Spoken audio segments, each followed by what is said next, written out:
3, 2, 1.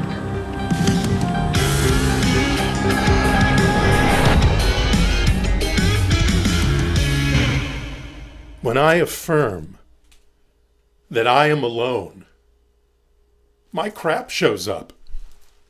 When I affirm no one's on my side, yesterday's junk shows up. When I affirm I've been forgotten or even never known, I feel alone. What I forget in those pity parties is that in truth, all those ideas are a lie.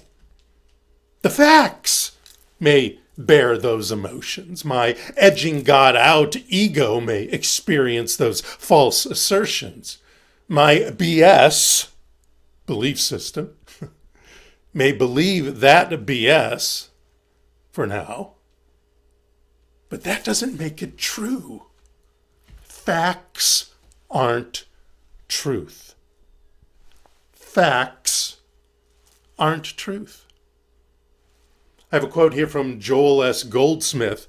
In his book, Spiritual Interpretation of Scripture, he wrote, "The Christ is here. It is your very own consciousness when human thought is stilled.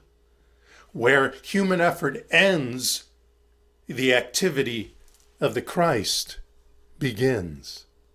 Now, the Christ, as Goldsmith speaks of, is that awareness in you and me of the higher self as part of the universal system. Our spiritual selves that is part of all, that energy of all. It's a state of consciousness in which a person has found self-realization and unity with the divine. That's what the Christ consciousness is. It's like the Hindu concept of samadhi. It's a deep spiritual bliss. Like when I talk about the difference between happiness and joy. Joy is from a spiritual bliss, an enlightening, an awakening, a revealing of the divine within. That's there all the time anyway, but we don't always reveal it to ourselves. Many of you know that I'm an actor as well as a minister, and people ask me, what's the most important thing about the craft of acting? Whether it's auditioning or rehearsing or performing, what is the most important aspect? And I always say, tell the story. Your job is to tell the story. But actually, that isn't really enough of it. My job as an actor, our job in this adventure called life, is to connect. Connect with each other, connect with the universe and nature. Having an adventure in life is not just about trips to the Grand Canyon or zip lining or going on a safari or climbing Everest, though those are adventurous events. Adventure, life's adventure, is our spiritual connection to those things, to those events. The journey of a spiritual being having a human experience, which is what we're doing, is a daily adventure of connection, communing with the divine in all of nature, vibrating at the speed of the divine in all events and all activities that we take part of.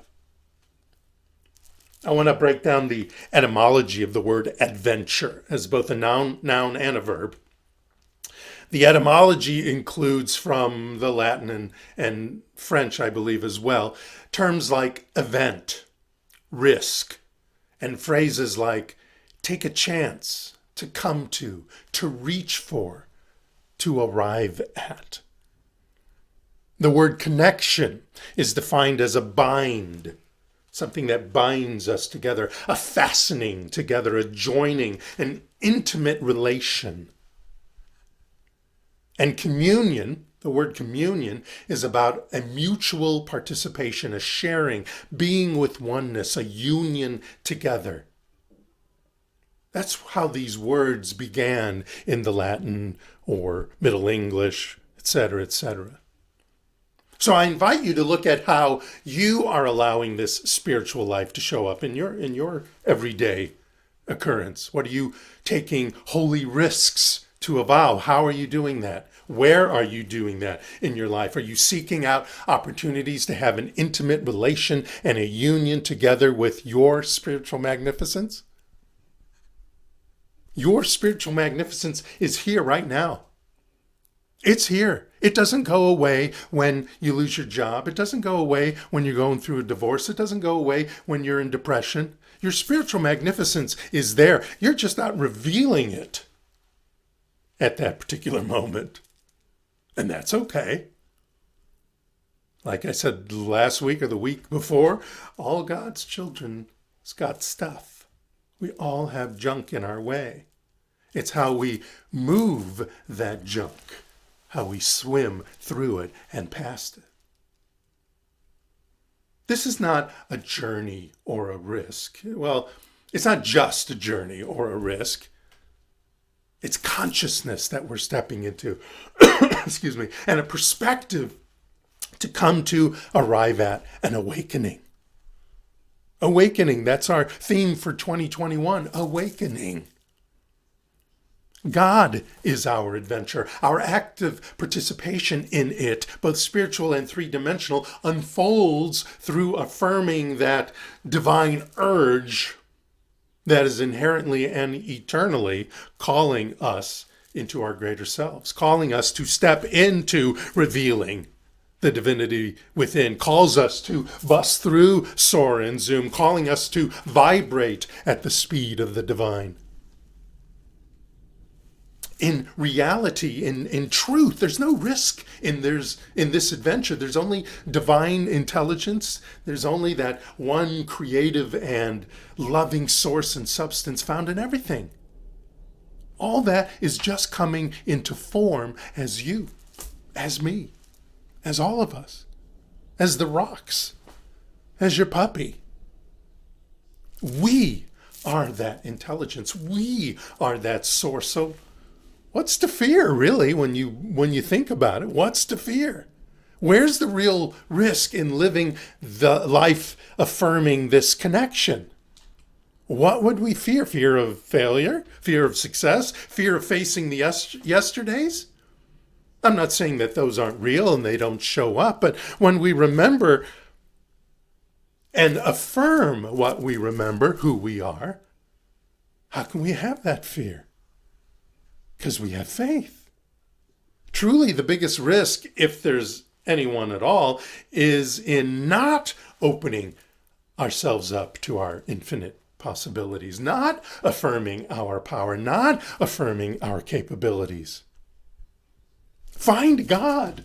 That's the adventure. Not so much a journey, but an adventure. A journey may not be exciting all the time, but an adventure is always exciting. That's why it's an adventure. So many people, though, will turn away from this philosophy, this teaching, or other similar teachings because of the God word. And I don't want you to get all harped up into the God word, because you can call it whatever you want. You can call it the universe, the power, the divine, the great accountant, Phil. Just call it your mind. Those people who want to keep away from anything that sounds religious or even spiritual will just say your mind. And it's not, it doesn't matter what you call it, just as long as you take the call. Since before the Vedic sages proclaimed, I am the universe, which you are, which I am, or Ernest Holmes put together his Declaration of Principles, or the Fillmores put together the 5 Principles of Unity, or the Buddha's 4 Precepts, or even the Tao itself, or any progressive philosophy, psychology of love and success that you may study, that we've all studied, that we continue to study, and new ones come out. The universe, and thus each of us, has been creatively and intelligently evolving, even before the supposed Big Bang or the Genesis occurred. This power, this energy, this singularity that created everything was already of itself powerful. And that energy, as it expanded into us, became you, became me. The most significant process now is our alignment, our receptivity, our awakening and participation in this affirmation, in this adventure of our divine selves, working in this physical universe. That's all that's going on. We are divine selves working in this physical universe, on this planet at this time, in this place, or in the place you are at. And our job is to affirm our ever-evolving expression, our ever-evolving engagement, our ever-evolving intercoursing, experiencing, and transcending whatever conditions show up. People talk about, your mind, people, science of mind people, you could call it, or they spiritual bypass people. Well, that wouldn't have showed up in your life if you were thinking correct thoughts, etc. Who cares? It showed up. We can't go back. We can't worry about yesterdays. We worry about the now. It showed up, so how long is it going to show up? How long is it going to stay, especially the negative stuff? And we decide now how long these things are going to stay. We affirm this, whatever condition showed up, you got 10 minutes, and then bye-bye, or whatever. Ask yourself, how does life wish to express through me? I have to do that sometimes. I get lost sometimes, and I have to sit my butt down somewhere other than the computer or my desk. I have to sit myself down, preferably outside, and ask myself that question and allow the answer to come through. How does life wish to express through me now? Because I don't know, or I'm not feeling it. In the Science of Mind book, it says, in the midst of plenty, humanity lives in want because of fear. To overcome fear is the greatest adventure of the mind of mankind, of people-kind, of humankind. Investigate ways you hold yourself back from life. You'll feel it. You'll know it. You'll hear that no. You'll hear that I shoulda. You'll hear that don't do it. Our family doesn't do such things. Whatever. I don't have the education of. You'll hear that stuff. When you hear it, when you uncover your fears, when you reorient yourself to your divine heritage, those voices start to go away. Those voices begin to be neutralized, have less effect. Oh, it takes a moment. You're going to have to sit down and take a moment with it. And allow yourself to affirm the truth. Affirm the truth. And if for some reason this keeps happening and you don't feel like you're affirming the truth, then you got to give us a call. And we'll connect you to one of our practitioners or ministers, or I'll speak to you and you'll get some spiritual counseling. And we'll know the truth for you, so then you can know the truth for you. That is no problem. That is mostly why we are here. If you find yourselves shrinking or withering from your path or your purpose, spend time in silence and listen. Spend time with a practitioner and listen and allow and affirm. Step into your adventure every day. Reconcile your spiritual checkbook, you might say, with an enthusiastic participation in the divine unfoldment that's happening right now. That is happening right now as your magnificent self. I believe you are magnificent. I don't care what you do. I don't care how old are you. I don't care any of that stuff. I know you are magnificent. In what way? How? That's up to you. But I know in general, I know the truth. And the truth is you are magnificent. Ernest Holmes wrote a book called Living Without Fear. And in it he said, there is an inner urge in our minds to grow, to expand, to break down the barriers of previous limitations, and to ever widen our experience. This persistent urge is a divine influence and irresistible force and constitutes the greatest impulse in human experience. The greatest impulse in human experience. Just sit down and listen, and that impulse will show up.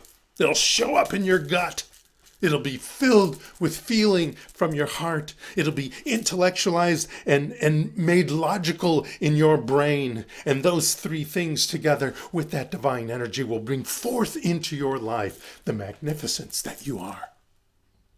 So let us say yes to this divine opportunity. And by the way, every opportunity is a divine opportunity, but say yes. Even if it's junk, say yes and then move through it and past it. Because as you focus on the denying of a negative experience, it just reinforces that negative experience because you're focusing on it. I get it. I've done it. I may even do it next week. Who knows? But I flip my focus. I affirm my magnificence. I affirm my connection and communion with the divine, or whatever you want to call it. Affirm your connection with it, with God, with the divine, with Phil. The power and presence of all that is in you, the luminous essence of creation that is available to you at all times, the energy of the actual Big Bang that was the genesis that made us all and that you are right now and that will continue to evolve. Because energy is ever moving, energy is ever evolving, and we can transcend with it. We just have to affirm that and decide that right now and allow it to reveal itself. Affirm. You are individualizing God right now, right here. Affirm that you have the power and presence to bust through, soar, and zoom no matter what. Affirm, like Raymond Charles Barker said in The Power of Decision, a most fabulous book, by the way. I must teach that class soon. You are the present becoming the future. You are the present becoming the future. Affirm now and see in the next second the greatness that is going to show up. We arrive at our oneness through our conscious participation. Consciously participate in this affirming who you really are, in that oneness, in that connection and communion with Spirit. Remember, you are not alone. No one is ever truly alone. So let us start our affirming right now. Thank you so much. Namaste.